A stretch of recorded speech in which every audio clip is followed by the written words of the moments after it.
MLS Aces Podcast. This is your host, Tom Sweezy, once again joined by Jason Vivang for episode 292. Jason, you're wearing the Bulls hat.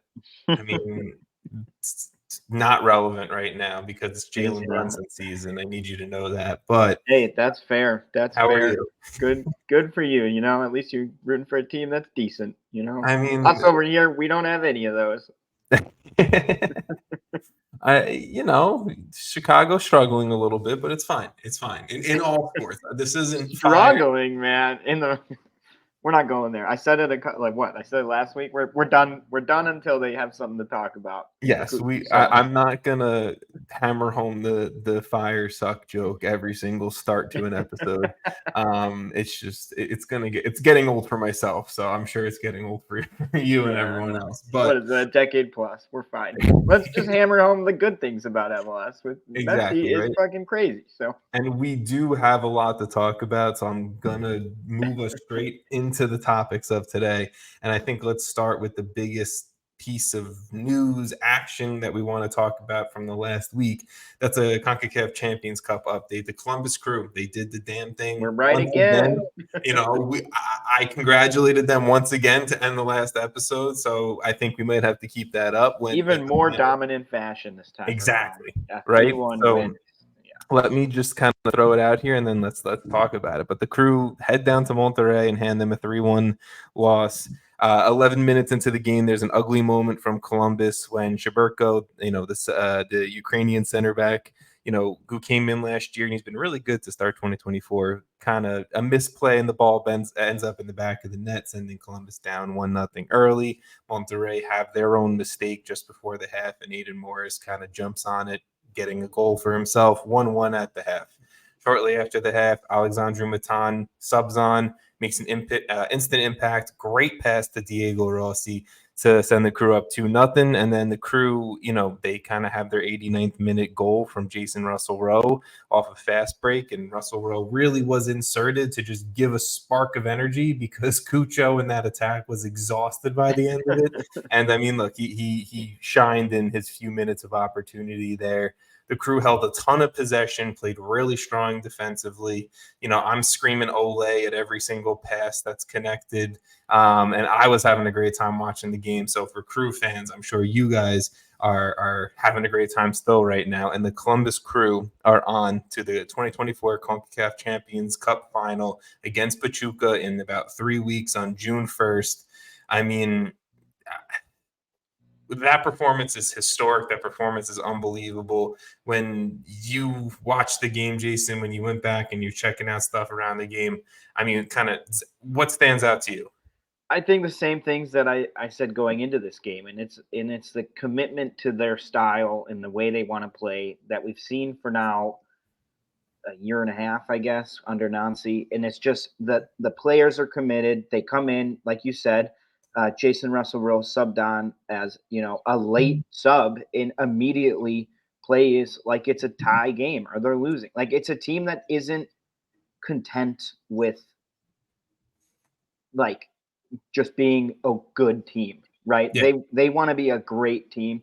And obviously that sounds kind of like cliche or whatever, but it's true. It's like this team, everyone from top to bottom, like I said, going into the game, cares and is clearly working their hardest to get these results and go into places like down in Mexico and fight for exactly what they want to do, fight for their style, and honestly go out with a game like this one that was kind of a long time coming for this team to go down there and get a dominant win. And they did. And I think both of us were, I don't know if we were super confident going into it, but I think we both knew this team has these kind of performances in them against this type of competition and in this competition. So many words. If there was any team that was going to do it from Major League Soccer, I mean, look, I said this last week, and I'll personally still stick with this. I think Columbus is the only team in MLS that's better than Inter Miami right now, and I think it's this Columbus Crew team that if they're going to go out and make history and join the likes of Seattle and DC and the Galaxy from, back in the day of being continental champions, this is the team to do it. This is a historically great team. Said it last week. I'll say it again. This is a team that's taken down now Tigres, that's taken down Monterrey, and will have to go play a final in Mexico against Pachuca, who has won their own Champions Cup, Champions League finals a ton in the last, decade or so. And if they are able to do that, I think this is the greatest run we've seen from an MLS team in whatever version of, continental CONCACAF play we're going to talk about. And it's no discredit to DC or LA or what Seattle did a few years ago, but being able to win and move on and beat some of the giants of Mexico is something that, no MLS team has been able to do or has even come remotely close to doing. And I think this just shows how special this Crew team is.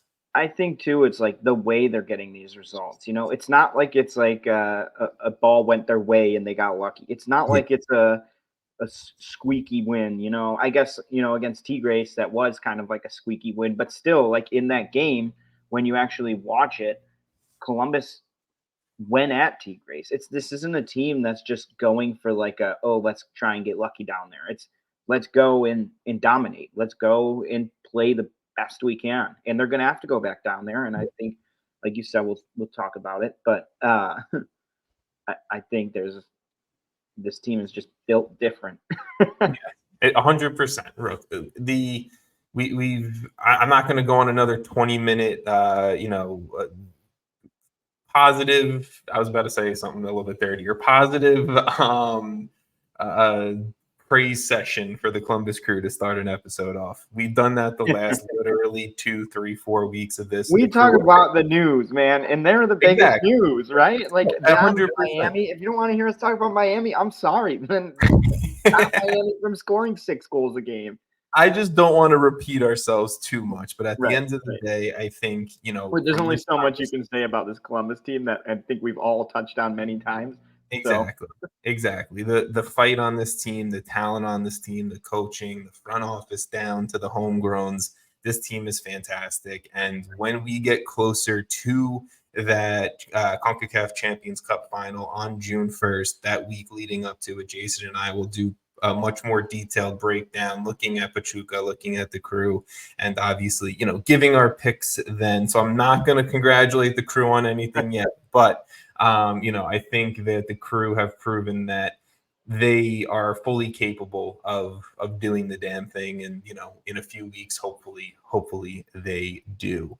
Anything that you want to finish up with the Champions Cup or the Crew? No, I've said more than enough about the Crew. And if you guys want more Columbus talk, literally just go back to the last 2 episodes and listen to like the first 20 minutes or so, because we love the Crew and what they're doing as an organization. To kind of continue on in the cup competition chat, the U.S. Open Cup and the Canadian Championship are both going on right now. The round of 16 has kicked off for the U.S. Open Cup, and MLS teams have entered the fray, and we already have one MLS team out of the tournament. So just to give listeners a little bit of perspective, we are recording on Wednesday, so we're not going to be able to talk about any of the Wednesday night games. So if we talk games, it's going to be all the Tuesday night games. So sorry if your team plays on Wednesday, but from the Tuesday night results, we have the reigning champion Houston Dynamo eliminated on penalty kicks by USL Championship side Detroit City FC. I mean, I literally texted you, like, I think it was about halftime, and I was like, oh, Houston almost really like fucked this one up or something. And I mean, here they are, and they damn messed it up. I was actually surprised because I did see that, and then we were talking about it briefly. And then I was like, all right, I'll probably go to bed because I think they were up 2-1 or something. And then I woke up and I was like, what? What did I miss? I mean, it was – I have to give a ton of credit to Detroit, bro. Like, the team showed out. The team took advantage of really poor defense from Houston. And I mean, it's not great that an already reduced field of MLS teams, with all of the drama that did happen this off season and even leading into the beginning part of the season, that kind of went down. Like, it's bad that MLS teams are getting upset by USL Championship teams. And I'm saying bad in a sense for the look of MLS and all of this. I think it's great seeing USL teams kind of rising up to this level, for sure. I also, like, outside of Atlanta, who won 3-0, feel like all of the MLS teams outside of them so far have really not shown much, right? Like, you got a couple 1-0 wins in there with Dallas and San Jose, but San Jose played Oakland, who I think had a red card in there. There was a late red card. And look, Dallas, I said it last night on Twitter, like, I don't understand how you play such a defensive game against, like, it's such a counter-attacking defensive game, but it's not even like the counter-attacking was like the focal point of it, to be blatantly honest. Like, it was such a bad game from a first division team playing down a division. Like, they were hanging on for like a win or like a 1-0 draw. Like, based on these games, like, the gap isn't that as big as we probably would have thought it was. Maybe, I don't know. I do think, like, obviously a lot of the top tier MLS teams aren't in this tournament, and they probably would have been fine in some of these games. And you get some of the, the San Jose's who aren't necessarily the top of the league there. But it is kind of like I don't know if it's like a dig at MLS, or like you're saying, it's cool to see these competitive games, but it's at the same time, it's like, so you guys are only sending, a portion of your teams because you don't kind of care about this tournament as much as you probably should. But that's what the tournament was before this season. And it's fine if you want to use the US Open Cup as minutes for younger players to get experience and get minutes and mix in full, rostered guys with homegrowns and whatever. That's all fine. Just play the competition. And even in Europe and stuff, like, they still, in the FA Cup or whatever, they still do that. They rotate squads. They play youth team, like, players. Like, I don't know. I think we've talked so much about this tournament and how, like, that whole thing is kind of weird. But yeah, I mean, this is a good round so far. It's been a decent round. I think we have some good games tonight. I would really looking forward to the Louisville City game. I mean, yeah, Louisville, your pick for winning it. They take on Seattle. At least Phoenix, my pick. We got a little USL versus USL matchup. The only thing that I'm going to say is, San Jose, Dallas, they won barely. Atlanta moved past Charlotte pretty easily. Tulsa and Loudoun United, they get road wins in the competition, and Sacramento, they handled business against Monterrey Bay at home. It's I will just say, if an MLS team does not end up winning this competition, I can't say the MLS owners and people, within the higher ups of Major League Soccer are going to care too much. But I personally think if an MLS team doesn't win this competition, it is an ugly stain on MLS, 1,000%. Yeah. But like I said, day of recording, there are 9 more games, 4 more MLS teams to enter: SKC, RSL, LAFC, and the Sounders all playing tonight. And the baby pigeons, NYCFC too, they're still holding on. They're hosting the Colorado Springs Switchbacks of the USL Championship. So I will have 2 monitors going tonight with the Nick game on and NYCFC 2. Let's move forward into the other domestic cup competition that I try to give as much love to as possible, but the Canadian Championship, due to a smaller field, they do for 2-leg competitions in the quarterfinals and the semifinals. So the quarterfinals have kicked off and the leg ones did happen yesterday. CF Montreal traveled to Canadian Premier League side Forge FC and got a 1-1 draw. Bryce Duke scoring for Montreal in that one. while they were down 1-0. And then the Whitecaps traveled over to CPL side Cavalry FC and won 2-1 on a brace from Levante Johnson, their young winger, forward, striker, kind of whatever he's turning into at this point. I don't know. You have any takes on Montreal and Vancouver and their CPL competition? Hoping Vancouver takes it. Yeah, I know my pick with right now with all the news surrounding Montreal. I don't know if my pick is going to high. But just for the listener's sake, on the other two quarterfinal matchups are happening again. Day of recording, we got the CPL matchup of Atletico Ottawa versus Pacific FC, and then Toronto FC.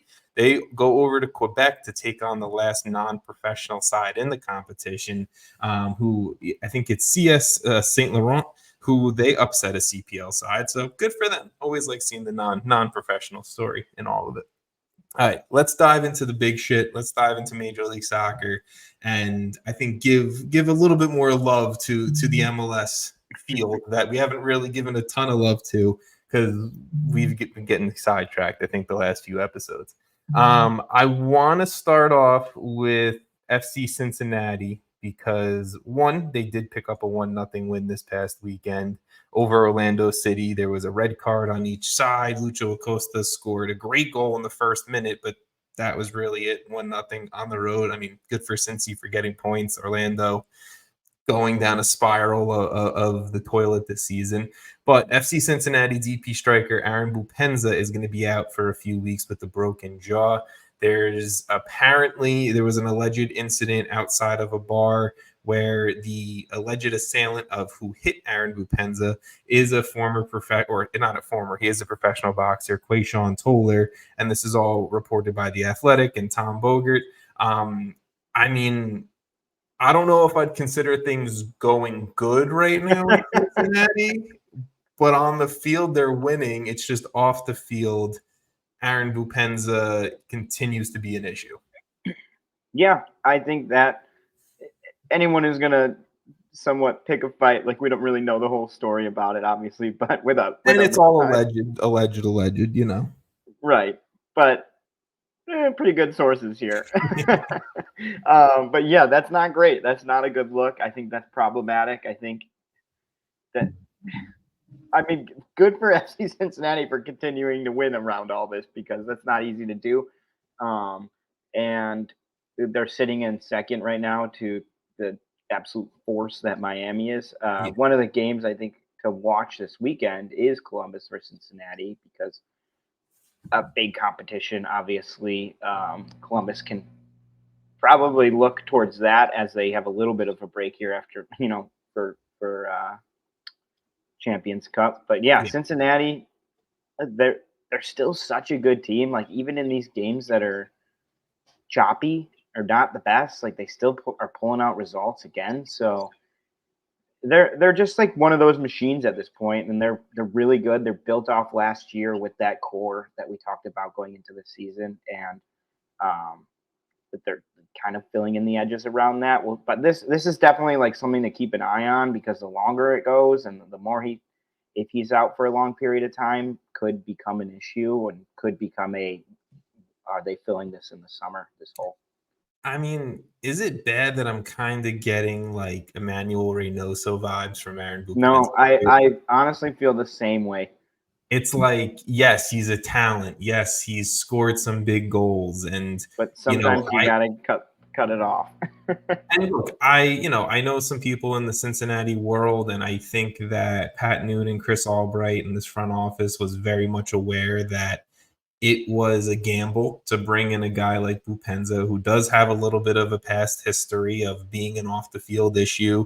And even with the Gabon national team and his time in Turkey, like he was a golden boot winner in Turkey, and then the team tried to get him off the roster as soon as they possibly could. Like there's a repeated history here with Aaron Boupendza. And I think that is the thing, the history, the situation that we're seeing now, it's like those aren't one-off things. If it was the first time this happened, I would say, you kind of fight for the guy a little bit, but at some point you got to decide whether it's the best for your team to let a talent like that go. And I think it's probably getting close to that. I mean, look at Minnesota; they're doing pretty well. Yeah, I mean, look, it also is like I will give the Cincinnati front office and everything like a little bit of a pass in the sense of like most of the players that they've built their team around of, whether it's through the super draft, free agency, transfers, whatever, they've done a pretty good job at building out a roster, whether it's Obi Nwodo, Lucho Acosta coming back to the league,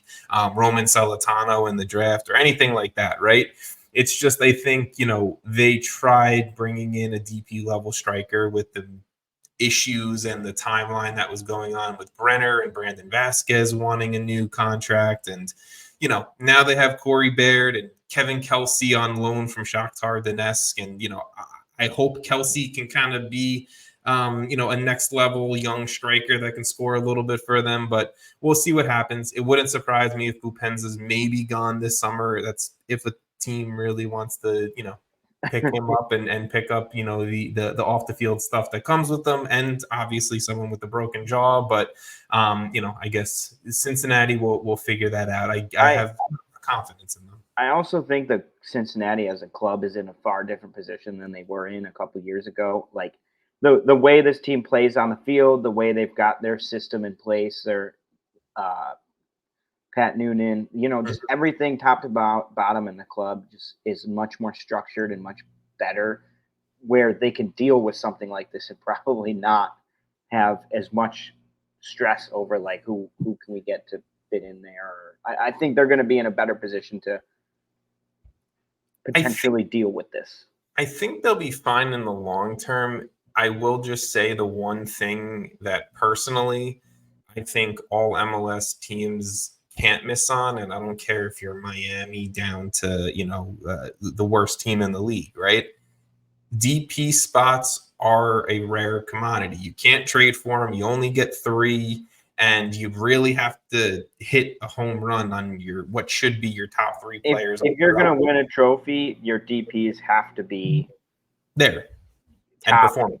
Yeah, top quality. Like you need DPs that are impacting the game every time they're on the field. And I think we've seen that with every team that's won a trophy.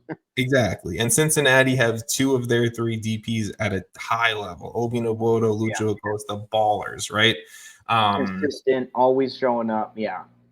I just think if they want to try to win a trophy this season, which clearly they do with Miles Robinson acquisition, DeAndre Yedlin acquisition, replacing the pieces that they lost in the offseason for the most part, I think that they need to try to get a top tier striker. And maybe that's what the Kevin Kelsey move was. If they can somehow get rid of Boupendza this summer, maybe try to bring in a DP level striker.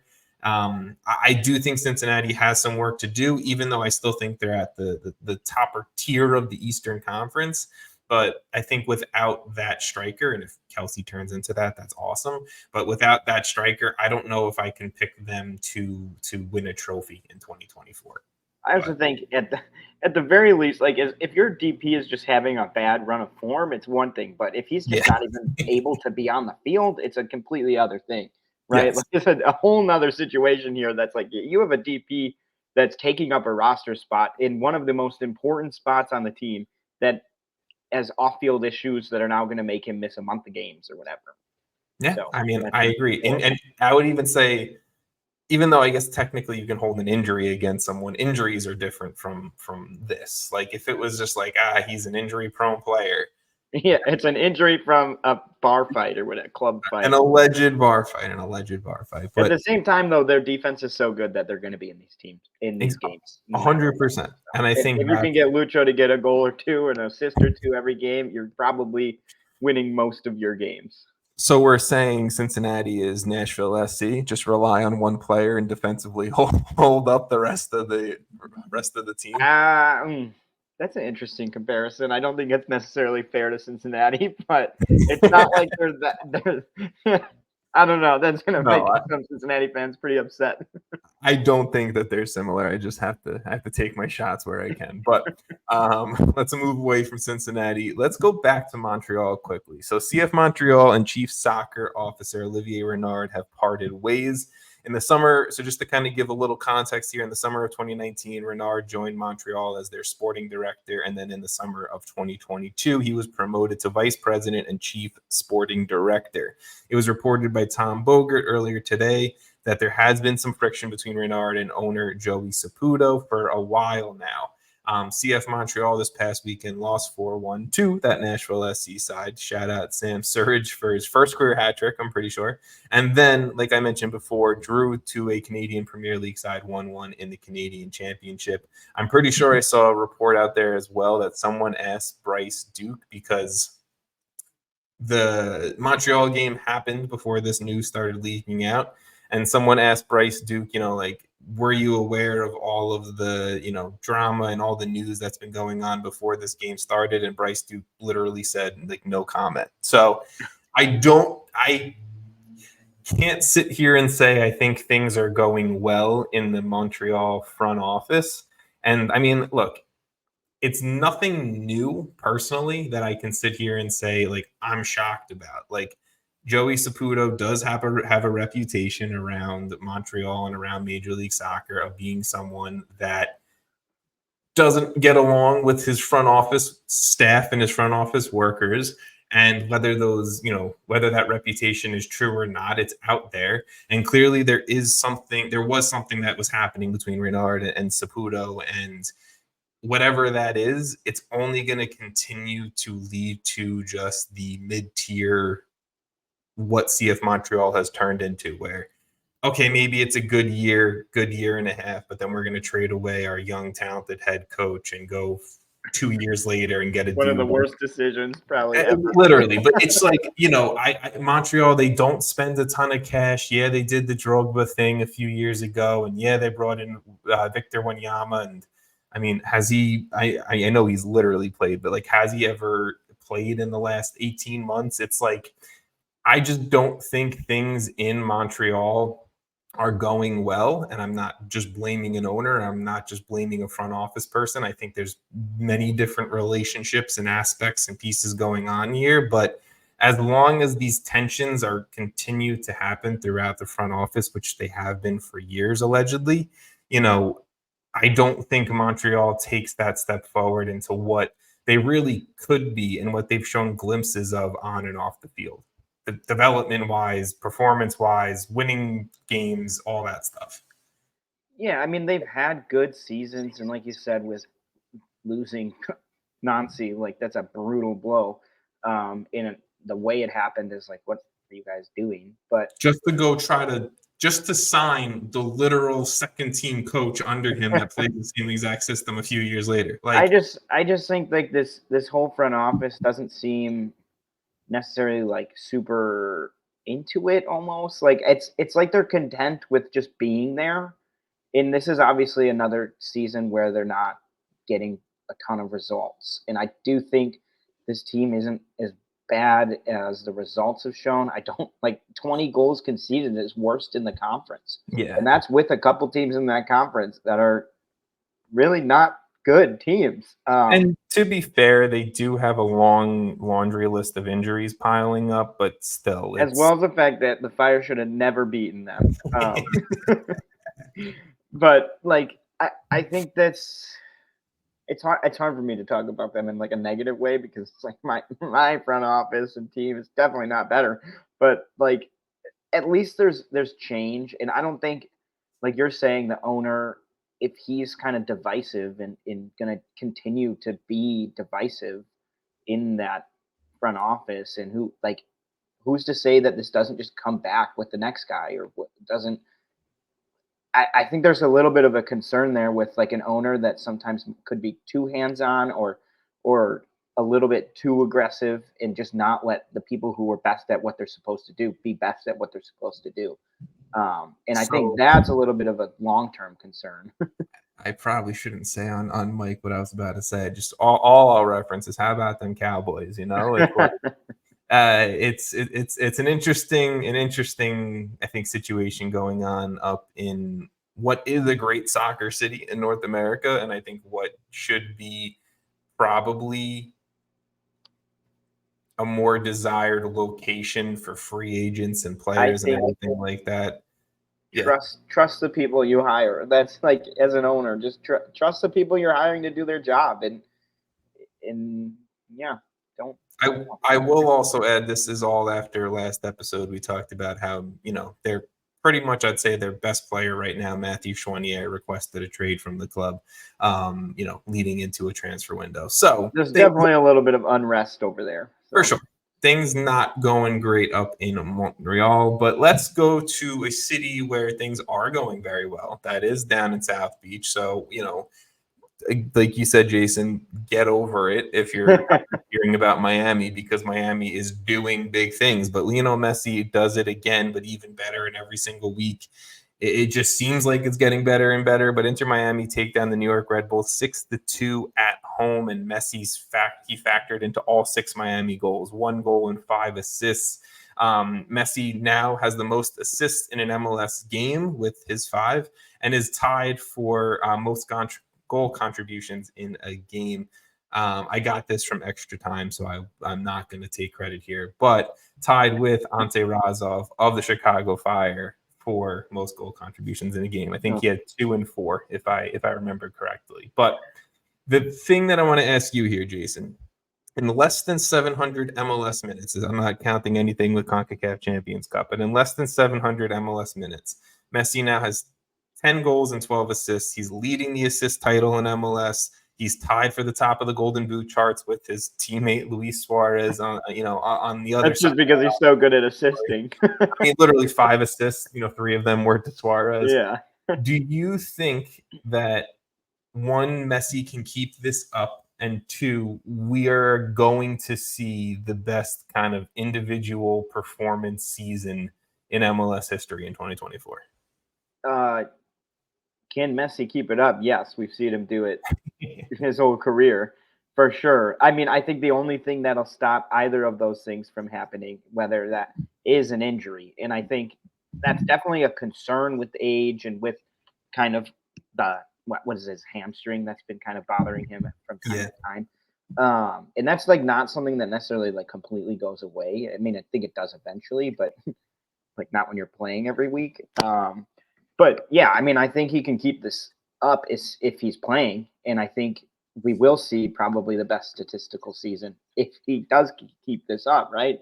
So, I mean, they just put 6 on the Red Bulls, who that's over a third of the goals they've allowed all season. Like, it's not just like the Red Bulls are a great team this season. Yeah, this is one of the games I think I said last week going into the week, saying this is a game to watch because this is a good.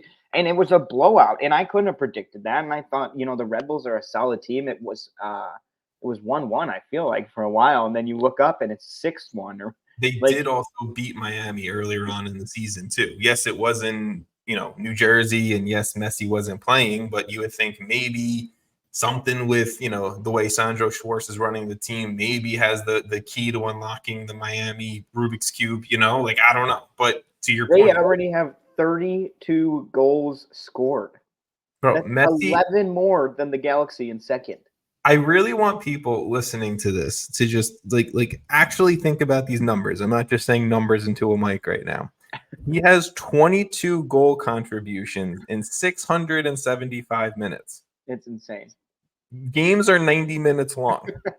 It is remarkable what this man is doing, and whether you want to say it's good for the league or bad for the league or whatever, I really don't give a shit what that opinion is. What I give a shit about is sitting down, putting on an Inter Miami game every single weekend on Apple TV and watching Lionel Messi, Luis Suarez, Busquets, and the rest of this team just absolutely be so much fun to watch. That's what I care about, because that's what this Inter Miami team is. This is a historic team in MLS circles. But I think it is good for the league. Like, I get the people who are like, "Oh, Messi's dominating the league, and that's like embarrassing or whatever." But it's not. Like, Messi dominated every league he's ever played in. He's won every league he's played in. He's been the top player ever, essentially, for his whole career. Like, and at the same time, it's showing like the level that the league can get to is so high. And I think Well, 5 or 6 goal contributions in a game is insane, and that might be a little bit like, whoa, this is kind of like he is this much better. I don't know. I think, like you were saying earlier when we were talking about Columbus, like another really good team, that's a game I kind of have circled already. Like I want to see that one when they both are really, when there's stakes on the line, because I don't know if necessarily they're like, I don't know if you played this game 10 times, you'd get a 6-2 score line every time or whatever. Was it 6-2? Yeah, sure. But I think it was 6-2. But I think you get, if I had to say you play this game 100 times, or not, 100's a lot. I think if you play this game 10 times, I think you're getting Miami pulling off a victory 9 of those 10 times. 8. Whatever. At the end of the day, I'm just saying, I think. No, I agree. I mean, Miami winning a lot more of these games than not. I mean, like you said to start this, Messi has 22 combined goals and assists. I wish I had pulled up the stats on that, but I think it's probably Arango in second with 16. Yes. Arango is in 16 at 16. He's having a historic season too, and I mean he's going to get overshadowed because. 16's crazy. That's still really good. Like exactly, and RSL is a very good team. Can I read you? Or I want you to take a guess where you think Messi falls all time on Inter Miami, and this is all competition. Inter Miami's goal scoring charts. Oh man. That includes last year where he did score a decent amount. Does that include like Leagues Cup and is it all competitions? All competitions. I'm gonna say they haven't been around that long. He's been around less than a full year. Yeah, but the team hasn't been around that long. Like that, I kind of want to say second. He is currently third in goal scored all time. Okay. Gonzalo Higuain has 29. Leonardo Campagna has 25, and Lionel Messi has 23 in less than a full year. Where do you think he falls all time in goal contributions across all competitions? So goals. My guess on that would be higher. I would think he's probably first on that one. He is second by 1 goal contribution. Oh man. He'll smash their records. He's going to have records that are almost untouchable for a while. He's going to be the greatest player in Miami history. Until someone's there for 10 years, his records are going to be pretty much untouchable. Gonzalo Higuain has 40 goal contributions in 70 games. Mm-hmm. Very good. That's great stat line. You know what? Lionel Messi has 39 goal contributions in 25 games. Oh my! It's fucking ridiculous. But this is the reason why for people. Oh, I'm glad you pulled that shit up though. For people who hate the Miami talk, this is the reason why Miami talk is big, because he's doing historic shit and he's barely been there. So I can't wait to see. Well, I can wait because I don't want to see the end, but I can't wait to see what the end of all of this looks like for Messi. He's on pace for like 60 goal contributions this season. He's on pace for some fantastic shit. And look, in this Miami Red Bulls game, Suarez had a hat trick and an assist. He had 4 goal contributions for himself. The new signing, Matias Rojas, had a brace in his second ever MLS game. He seemed very in tune with what Messi was trying to do, obviously, with his off-the-ball runs and stuff like that. This team, with Columbus being so focused on Champions Cup, fairly and obviously so, if Miami doesn't win the Supporter Shield, I'll be surprised. Again, barring injury, I think this team is winning trophies. It's just there's just no way they're not. They're better than they were last year. The question is how many trophies. And I said that from the offseason, and you said that from the offseason. It's this team is going to win a trophy at least, but how many? And look, I still think their Champions Cup run was a failure, and I'm going to hold that against them. But now they have the opportunity to do some stuff in Leagues Cup again and in MLS action, and we'll see, I guess, what Miami You didn't does. Pick them in our predictions to win a single competition. I don't think I was thinking clearly. I'll be blatantly honest, because To be fair, I wasn't either. I only had them winning Leagues Cup when in reality they probably will win another trophy. I don't know why the fuck I look. I was very high on Columbus. I will just say that. I mean, that I seems don't fair. know why I picked the Portland Timbers to win MLS Cup. That's a wild pick from me. That is a wild pick. We move on to a team that we both didn't pick to be good this year, and that is Minnesota United. They win again.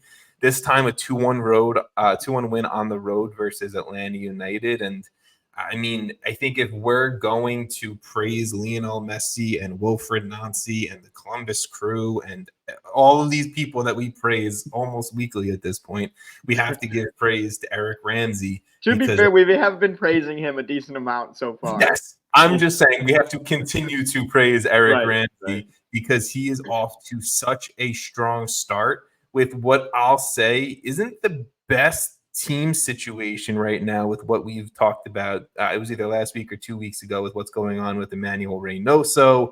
Teemu Pukki hasn't even really been the best this season. And with the new sporting director kind of in charge as well, and he's still probably trying to figure his stuff out. Eric Ramsey should be, and in my opinion, is at the top of the front runner list for MLS Coach of the Year so far, because he is absolutely doing everything to such a high level. And I love watching. I think it's him or John Herdman at this point. I mean, we'll get to Toronto, sir. We will get to Toronto, sir. Don't you worry. I think I said it before after Uluwasi started. I think it was his first game he started a week ago or 2 weeks ago when he scored. I think it was 2 weeks ago because he started like 3 straight games now. And I think it was like the buy-in that Ramsey has gotten from this team already, and like you said, around some kind of awkward roster situations there with Reynoso that he's putting them in, which in all likelihood seems like it's almost wrapped up. Like he's kind of like, I don't expect to see him back ever. It sounds like he will most likely be gone this summer. Which, so like all things considered, where they're at right now is incredible. And I think, like you're saying, Eric Ramsey deserves so much credit. We talked about this Minnesota United team thinking going into the season, they don't have a coaching hire. There's speculation. What's going to happen? Where's going to be Reynoso? Without all that, like, where is this team actually going to go? And then they get Eric Ramsey, a week before the season starts? And they start. It was like a week into the season, wasn't it? It might have been a week into. Yeah, they might have been a week into the season, and they're sitting in second in the conference with 20 points. They're a point below Salt Lake with a game in hand. Like where they're at right now is incredible, and I'm a full agreement. Like Eric Ramsey needs to be talked about more because if this continues, like I don't think he's going to be there very long. And you mentioned him, and again, this is someone that I think is going to be talked about a ton this season, Tani Oluwase. Yeah.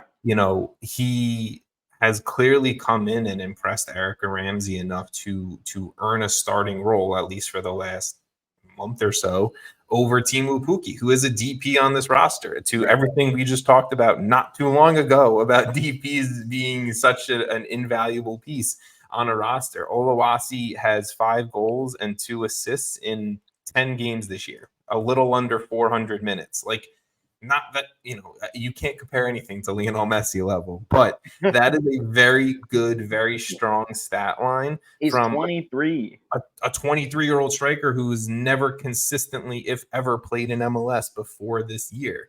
I just have to give continued praise and commend what Ramsey and this Minnesota ownership and front office has put together. Defensively, they're looking good. Robin Ludd is balling out once again, which shouldn't be a shock to anyone who's watched him play over the last, over his entire tenure with Minnesota. He's tied for the league lead in assists outside of Messi, which we might have to start just doing these days.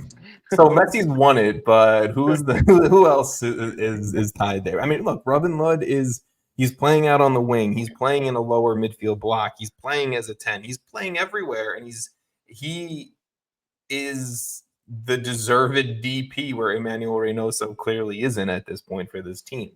It's wild, and I just the Loons are a very fun team to watch, and I think Atlanta United's a good team, and being able to travel on the road and get 3 points is fantastic for them. Yep. All right. Let's go to the other team that you mentioned in the West not too long ago, Real Salt Lake.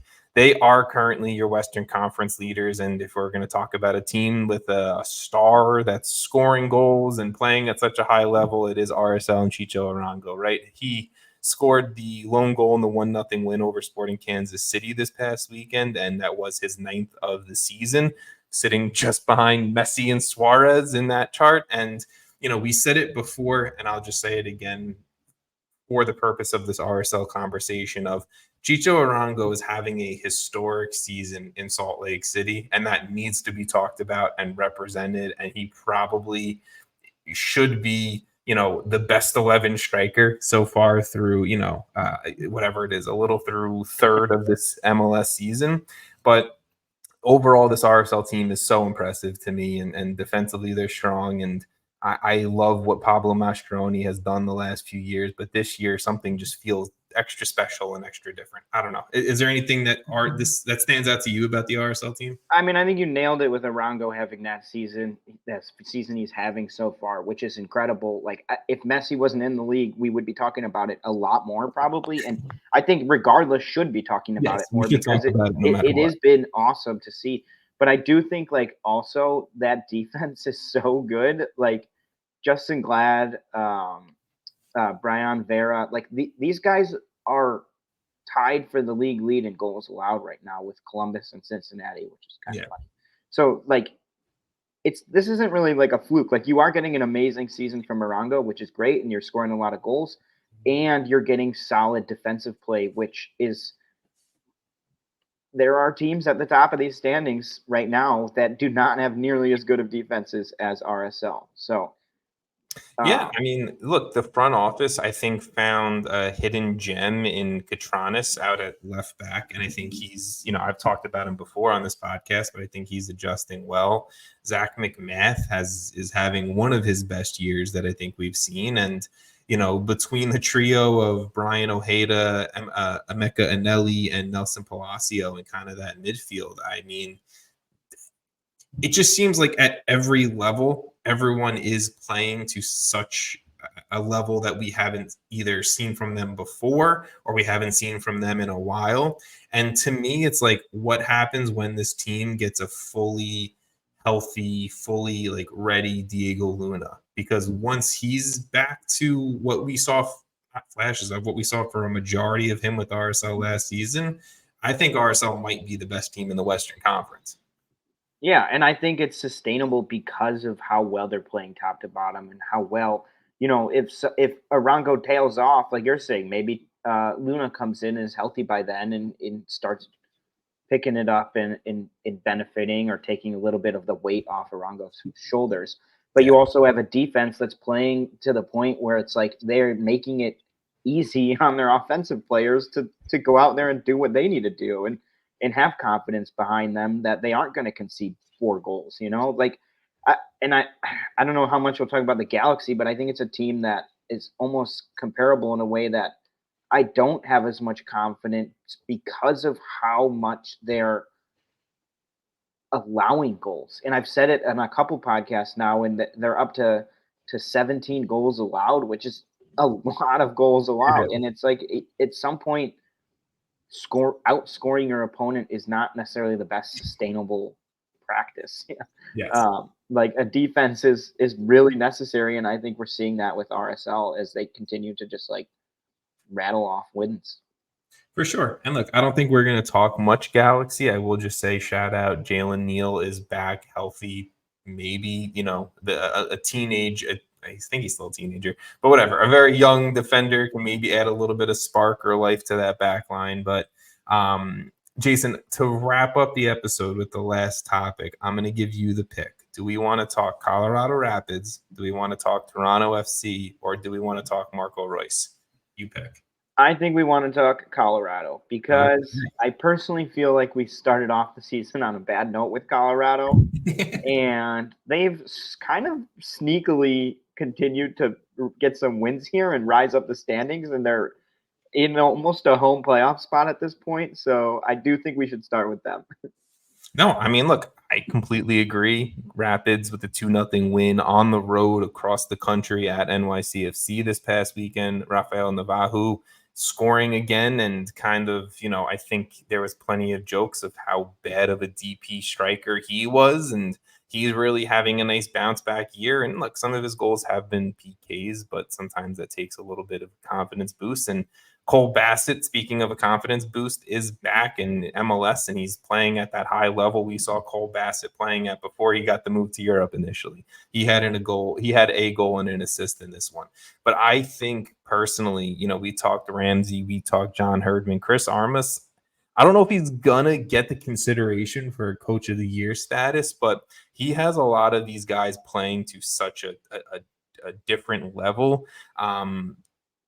that it is almost wild to be like, the Rapids had such a strong offseason. They brought in all these names, and they've gotten all of them to gel very quickly and gotten some of the dudes that were on the Rapids to kind of, play up a level and to buy into what he was selling right away, even through the lack of success that he's had in his coaching career in and out of Major League Soccer. So I think the Rapids are a good team. I don't know if I'm putting them up there with, RSL and Minnesota and even like Vancouver or the Galaxy, but I think this team could be a third or fourth best team by the end of the season, type of in the Western Conference. I think they're going to be battling for a home playoff spot. Yeah. If this continues, I think that's fair to say. Whether they get that or not, there's like a group of teams in there that I think are probably in that category. I do think Chris Armas definitely deserves some respect here, of the way he's gotten this team going. But I don't.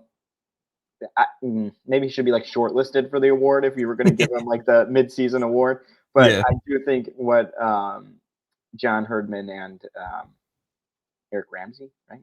Yeah, I do. I'm just we just talked about him. Can't even remember. Too many names. The one thing that I want, or the one player that I really want to highlight, is Moise Bombito at Colorado. I personally think he's been the best center back in Major League Soccer this season, and it's wildly not talked about, if you ask me. But Bombito, I don't know if Colorado is talked about really at all. But that's the thing, what they maybe deserve. Is he's such a young, talented center back. So yes, he's not super young because he's not an academy guy. He came out of the draft as a Generation Adidas player, so he's a little bit older. So maybe that's why he's kind of hitting a higher form sooner in his career. But this dude, to me, is at the top of what young, talented players in MLS should be doing and are doing. And he deserves a Canada call up, and he's very impressive if you just watch him play. And he's fast as fuck, bro. He had a it was a breakaway. It wasn't against NYCFC. I think it was 2 games ago for Colorado. I don't remember the opponent, but he was far down the field, and it was a counter. And the chase, it's not chase down speed. I can't think of the right word, but the catch up recovery or something. Thank you. The recovery run that he had and the speed that he showed to catch up to that counter attack and completely break it up. Moise Bombito needs to get his love on this podcast and around MLS conversations, because to me, best in the league in 2024 so far. Yeah. All right. Do we have time? Let's finish it up. Sorry, Toronto. You guys are super shocking, and we'll talk about you guys next week, hopefully, if I remember. But I want to just mention Marco Reus. Yeah. Just before recording, Tom Bogert has put out on his personal YouTube and on The Athletic and Twitter and all that stuff that St. Louis City are the only MLS team right now to have reached out to Marco Reus's camp about potentially signing with them at the end of the European season, because he will leave Borussia Dortmund as a free agent at the end of the European season. According to multiple reports, like I said, Tom Bogert and Fabrizio Romano, MLS is a real option for him. The 34-year-old German international has 8 goals and 9 assists across all competitions this season in roughly 2,100 minutes. Do you want to see Marco Reus, who I will be honest and say has definitely taken a step back talent-wise over the last season or two? Do you want to see him join the likes of Major League Soccer? Is St. Louis a good pick? And if not St. Louis, where do you want to see him? Go join Berkey, buddy. It's literally it's funny. Like I was thinking like Hugo Lloris has recruited Olivier Giroud, and Berkey's like Marco Reus, come on down. I think Marco Reus still has stuff to give. I really I've always been a fan of him. I think him at Dortmund and how this is going for them is really cool. I hope they can go on and win the Champions League. I think that'd be just an unreal way for him to end his career there. Like the guy is as loyal as it gets.